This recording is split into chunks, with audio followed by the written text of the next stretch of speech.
There are things you can explain to a child. Bad dreams, creaky houses, the wind.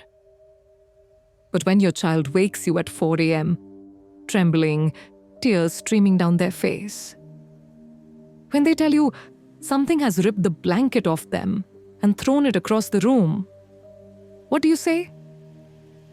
How do you comfort them when you feel the same presence too? This is not just a ghost story. This is what it feels like when your home becomes a cage and your children are the prey. Have you ever felt unseen eyes watching you in the dark?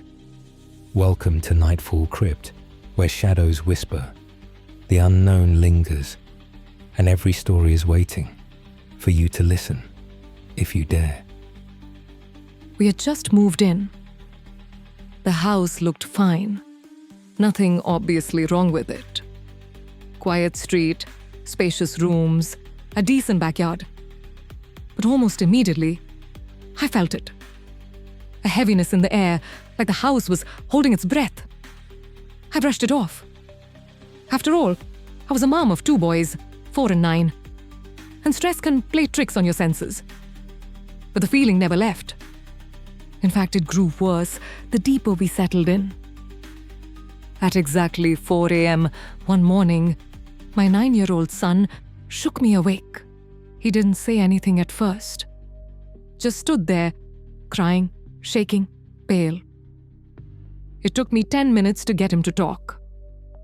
Finally, he said, "Something was pulling the blanket up and down at my feet.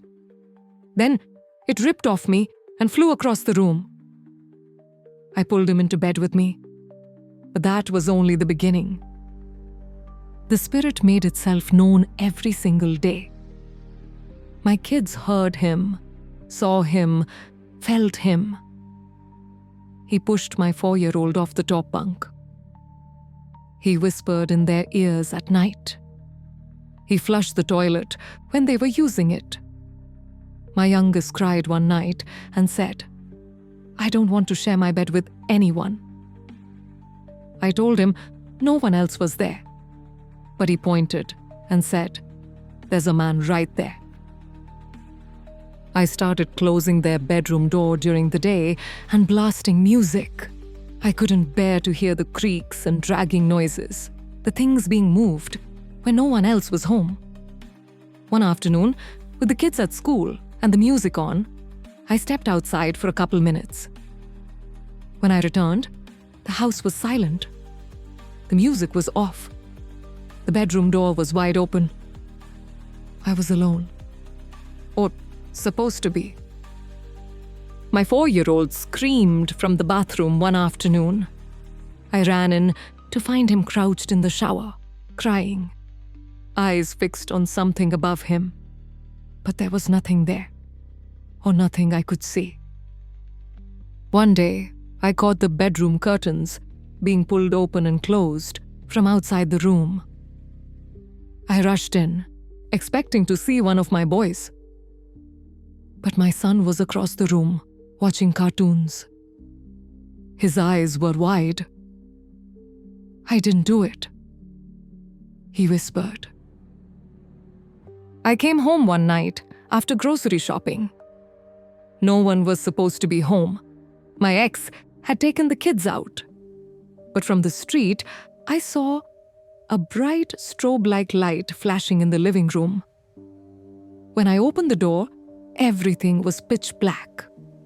No TV, no lights, no sound. Desperate, I called the TAPS team for help. They set up cameras and sound equipment, all fully charged. But both cameras went dead instantly. Batteries drained. Still, they captured EVPs. The ghost responded to them. At one point, he simply said, "I'm dead." There was nothing more we could do. I couldn't protect my boys. We moved.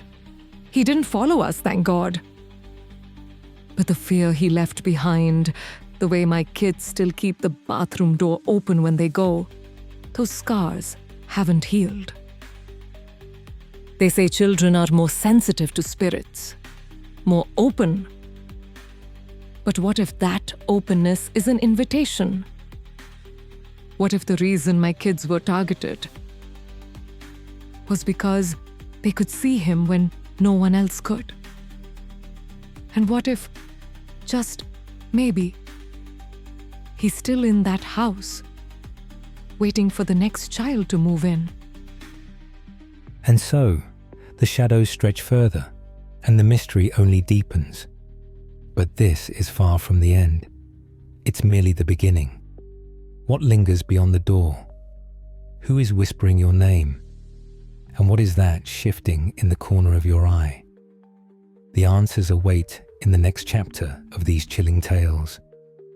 Subscribe to Nightfall Crypt and hit the notification bell, because the crypt's secrets are endless and the darkness never sleeps. Until next time, stay in the light if you can.